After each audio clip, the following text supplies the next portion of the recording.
বাংলা চালচিত্রে আপনাদের স্বাগত জানাই। আবার এসছি মাঠে, গ্রাম বাংলার এই মাঠে। এই যে আমার হাতে একটা সবজি রয়েছে, আপনারা সবাই চেনেন, কাছ থেকে দেখলে ভালো বোঝা যাবে, বরবটি। এই বরবটি খুবই এক সহজলভ্য, সেই বরবটির খেতে এসছি। এদিকে দেখতে পাচ্ছেন বিস্তীর্ণ ক্ষেত রয়েছে। এই বরবটিতে সাধারণত এখানটায় দেখতে পাবে যে এই একটা বাঁশের খাঁচা করা হয়েছে, অর্থাৎ এই বাঁশের দড়ি দিয়ে বেঁধে এরকম পরপর সারি সারি। আর এটি লতানে উদ্ভিদ, তো এই আকর্ষগুলো দিয়ে এই বাঁশের খাঁচার সঙ্গে এইদিকে তার দিয়ে বাঁধা আছে পরপর পরপর। এর ফলে গাছগুলো বেড়ে উঠেছে। বরবটির পুষ্টিগুণ অনেক, তার মধ্যে বরবটি প্রোটিন থাকে, এছাড়া ফাইবার থাকে, ভিটামিন এ, সি, ক্যালসিয়াম, আয়রনেরও ভালো উৎস।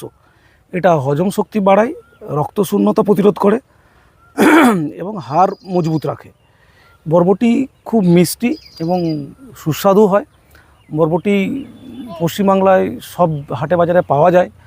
বরবটি সহজলভ্য এবং দামও অনেক কম, তার ফলে সবাই বরবটির স্বাদ গ্রহণ করতে পারে।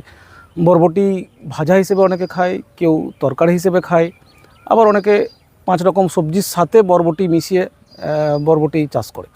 তো এখানে আজকে আমরা দেখতে পেলাম বিস্তীর্ণ এলাকা জুড়ে বরবটি হয়েছে। সাধারণত বরবটি 60 থেকে 90 দিন বাঁচে। প্রথম ফল 1.5 মাস, অর্থাৎ 45 দিন পর প্রথম ফল পাওয়া যায়। তারপরে আরেকবার ফল পাওয়া যায়। এই লতানে অবস্থাতে এখান থেকে বরবটিগুলো সংগ্রহ করা হয় এবং তারপরে বাজারজাত করা হয়। আমরা সবজির বাজার থেকে বরবটি সংগ্রহ করি।